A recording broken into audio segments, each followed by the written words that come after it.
So does this crazy lady look familiar or what? This is my second video I've only ever done with my wife. Anyways, get to the point. What's the point? What's the point?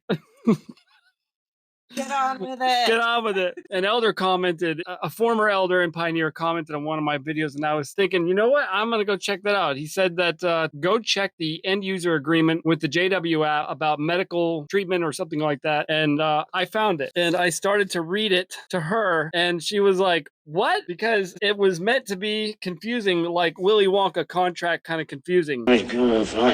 Such fuss of frippery. Accidents? What kind of accidents?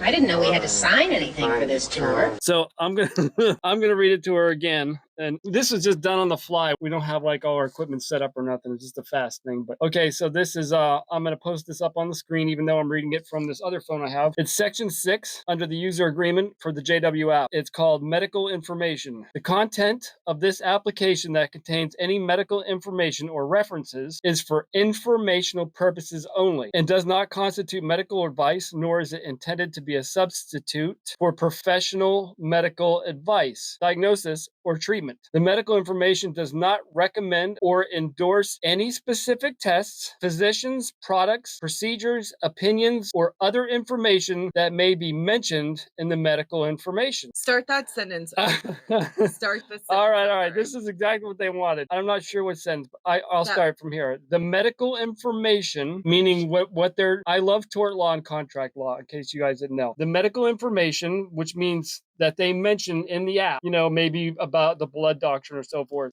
does not recommend or endorse any specific tests, physicians, products, procedures, opinions, or other information that may be mentioned in the medical information. Lies. That's a lie. Now, let me finish, and I'm going to explain to everybody why this is, why they're doing this. The medical information is not designed, now they're talking about the medical information that they mention within their own app. The medical information is not designed, intended, or authorized for use in connection with any medical or life-saving or life-sustaining decisions, systems, or or procedures, or for any other application or purpose. Always seek the advice of a physician or qualified healthcare provider with any question you may have regarding a medical condition or treatment. I'm not done yet, but that just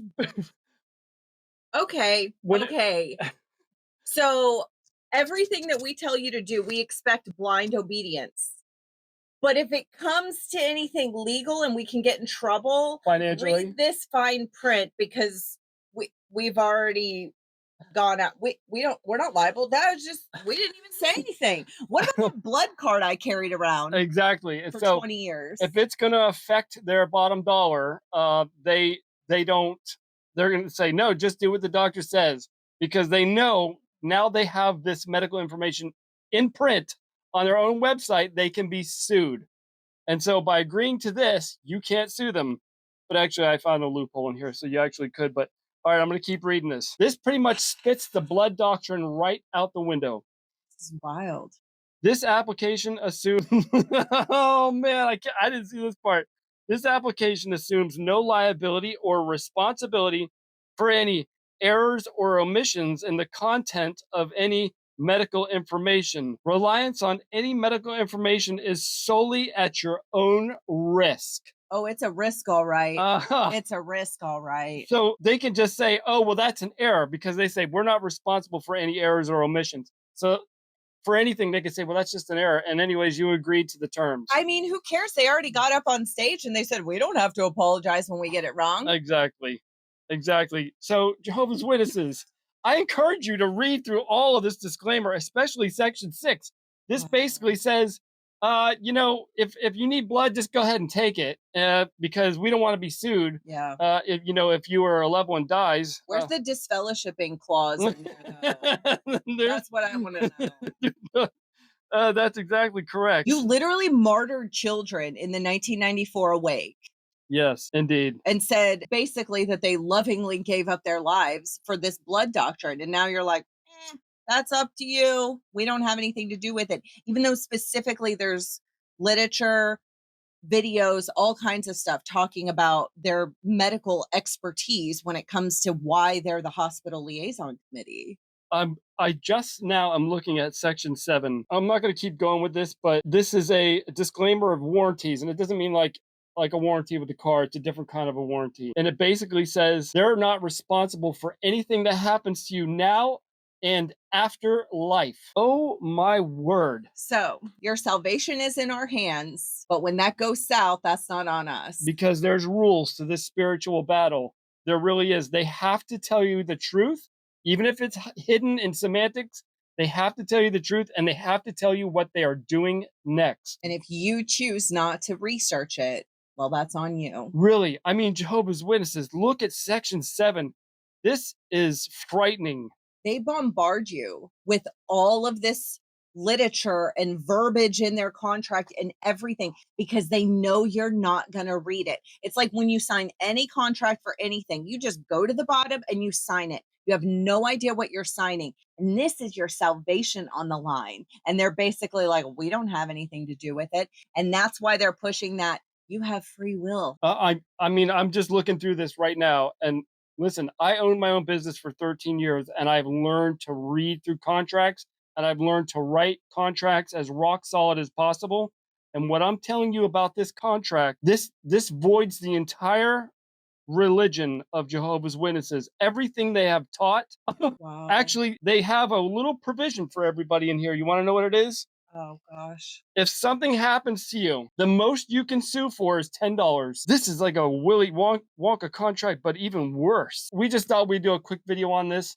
We were really just winding down for the night, and I was like, this former elder was spot on. We need to let everybody know about this. This disclaimer, which I'm going to post on the screen, you need to read it, Jehovah's Witnesses. You need to read this, please. This pretty much says everything we're telling you is BS, but we're not liable for anything that happens to you. Isn't that former Satanist that said that blood is a form of currency? It's a currency. After life. And Jesus' blood is the highest currency. So like a chicken's blood would be like pennies, and then you can think of like a cow's blood as maybe quarters or 50-cent pieces. It's like that.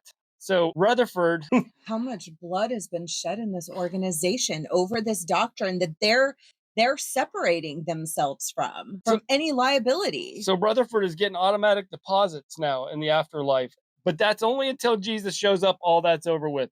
This is why they hate him so much. Please do your research. Don't listen to what we're saying. Do the research. This is what the organization doesn't want you to do. It's a facade of you doing research, but it's not. They told you they've already done it, and you believe them. This is, I mean, such we don't hate Jehovah's Witnesses, even though you may think we do. We do not hate you guys. We were called to do this out of nowhere. I mean, I closed down a 7-figure income business. We both have been baptized properly. I know that's a weird thing for a witness to hear, and this is all we do. And we have no idea like why all of a sudden these things have happened. But please, I'm telling you, Jesus needs to be the only concern of Jehovah's Witnesses. Isn't that right? Absolutely. Yep. And that's the thing. It's like, if it is the truth, if you truly believe it's the truth, then test it. Because wouldn't that build your faith up to go, I've tested this and it's the truth. And I have found the truth. And I'm not talking about testing it on jw.org either. That's biased information. If you had a corporation that you were working for that you went to interview with, and they told you all that negative stuff that's abundant on the internet, those are all lies, bitter ex-employees. The truth comes from our website. You would side-eye that so hard. But when your salvation is on the line and these men that don't know you and you don't know them tell you the same thing, you don't question it. That's dangerous. Did Jesus have a disclaimer? Yeah, I don't. He said his yoke was easy. I don't remember a terms and conditions. Yeah, Yeah. Kindly. Oh yeah, kindly. Yeah. This is serious stuff. I mean, we're joking about it, but it's serious. JWs, please read this stuff. And anything else to add to that? Your life is on the line. It's true. Your physical life and your eternal life is on the line. Listen, they literally say the GB and some select at the Watchtower, they literally say behind your back, well, if they don't catch it, that's on them. Literally. We'll catch y'all next time.